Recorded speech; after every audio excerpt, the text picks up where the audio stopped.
Hello everyone. तो last episode में हमने देखा था कि ज़ीशियू मोनो के बनाए हुए हथियारों के थ्रू डीवन आर्मी को एक बहुत बड़ा सरप्राइज देता है। काडून इसके लिए बिल्कुल भी रेडी नहीं था। जितनी तबाही उस हथियार ने फेरी थी वो ये देखकर हैरान रह जाते हैं। उनके 2 डिवीजन और एक गार्ड्स का कैंप एकदम ही डिस्ट्रॉय हो गए थे एक ही बार में। ये देखकर कानून को बहुत जोश आ जाता है। वो अपने एक जनरल लूडी से कहता है कि 3 लाख ट्रूप्स फौरन लेकर आओ और हैवी गेट की तरफ से हमला करो।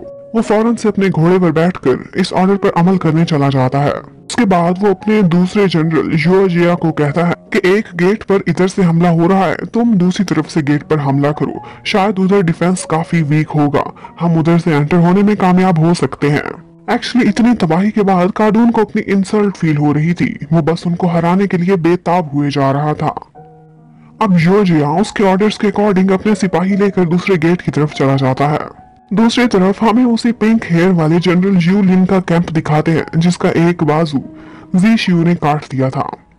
उसे बहुत से लोग सर्व करना चाहते थे लेकिन वो किसी की बात नहीं सुन रहा था। आज कालान वहां पर आता है और उन गर्ल्स को कहता है कि यूलिन बुरे मूड में होगा, कोई बात नहीं, तुम लोग परेशान ना हो, मैं उसे जाकर समझाता हूँ। उसके बाद कालान यूलिन के कैंप में जाता है और उससे उसका हाल चाल पूछता है। वो कहता है कि मेरा घाव तो ठीक हो गया है लेकिन मेरे अंदर का घाव वो कभी भी नहीं भरा जब तक मैं बदला नहीं ले लूंगा।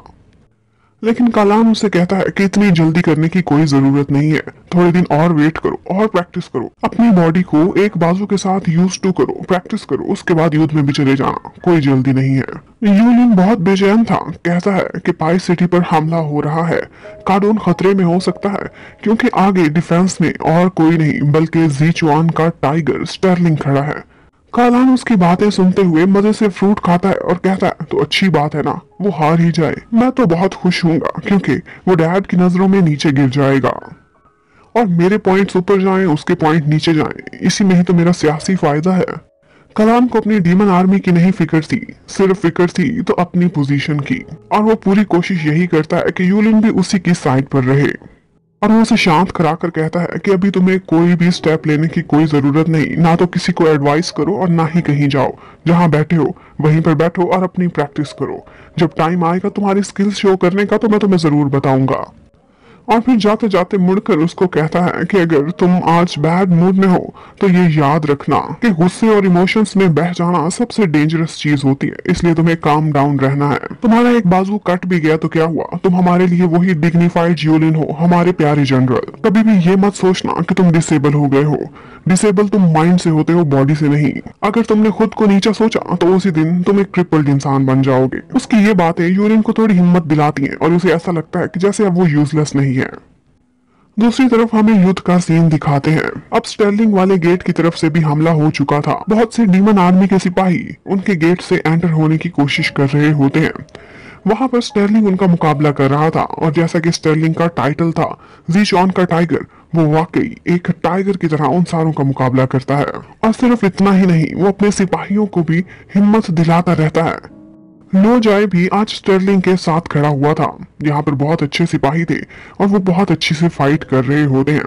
डीमन आर्मी बहुत कोशिश करती है, कभी सीढ़ियां लगा के तो कभी चेन्स के थ्रू उनके गेट को पार करने की कोशिश करती है, उनके दीवारों पर चढ़ती है, लेकिन आगे से उनका डिफेंस बहुत स्ट्रांग था। वो बहुत वायोलेंटली रिस्पॉन्स कर रहे थे, किसी की सीढ़ियां गिरा देते थे तो किसी के ऊपर पत्थर बरसा के उसे मार देते थे, लेकिन वो उनको आगे बढ़ने पर अलाउ नहीं कर रहे होते हैं। ये देखकर उनका जनरल योजिया एक बड़ा फैसला करता है। उनके पास एक बहुत ही सोफिस्टिकेटेड बहुत बड़ी सी मशीनरी थी।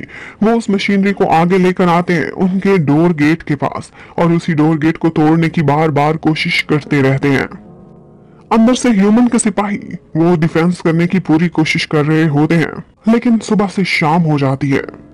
ये मुकाबला इसी तरह से जारी रहता है, लेकिन एक पॉइंट ऐसा आता है कि जब ह्यूमन का डिफेंस बिल्कुल वीक हो चुका था, डिमंस उन पर बाजी ले जाने वाले थे, वो गेट को तोड़ के आगे बढ़ने वाले होते हैं कि इसी टाइम पर स्टर्लिंग बिल्कुल एक टाइगर की तरह से रिस्पॉन्स करता है। वो अपने फोर्ट की दीवारों से एकदम से उड़ता है और तीर कमान निकालकर सीधा निशाना लेता है उनके जनरल योजाई का, और उसी एक वार में वो उनके लीडर को मार गिराता है।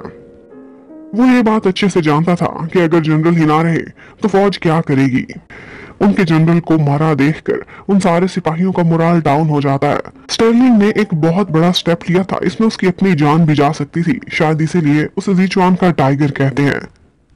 दूसरी तरफ हम जी शियो को दिखाते हैं कि वो और बाई चुआन दूसरे गेट से डीमन आर्मी का मुकाबला कर रहे होते हैं। वो भी सुबह से शाम तक बहुत बहादुरी से अपना डिफेंस कर रहे होते हैं। डीमन आर्मी का एक सिपाही एक दफा जी चुआन का फ्लैग उतार कर वहां पर डीमन आर्मी का फ्लैग लगाने ही वाला होता है कि एक सिपाही आगे बढ़ता है, उसे मार डालता है और फिर कहता है कि ह्यूमन फ्लैग अभी भी फ्लाई कर रहा है, हमेशा फ्लाई करेगा। अब कार्डोन की तबीयत तो उस वक्त बहुत खराब हो जाती है जब उसे पता चलता है कि उसके आर्मी का बहुत बड़ा जनरल जोजिया उसे स्टर्लिंग ने मार दिया है। उसने बहुत बड़ी सेना अपने साथ तैयार की थी, लेकिन उसका बहुत नुकसान हो रहा था। बहुत से सिपाही पहले मारे गए थे और अब उनका मोराल भी डाउन होता जा रहा था। अब कार्डोन का तो सर चकराने लग जाता है कि वो आगे क्या फैसला करे। उसे स्टर्लिंग पर बहुत गुस्सा आ रहा था, उसने एक्सपेक्ट भी नहीं किया था। अब वो क्या करता है कि डिफरेंट डिविजन्स में से उनके बेस्ट सिपाहियों को आगे बुलाता है जो सबसे अच्छे फाइटर थे। अब ऐसा लगता है कि जैसे वो अपनी आखिरी बाजी लड़ने जा रहा है।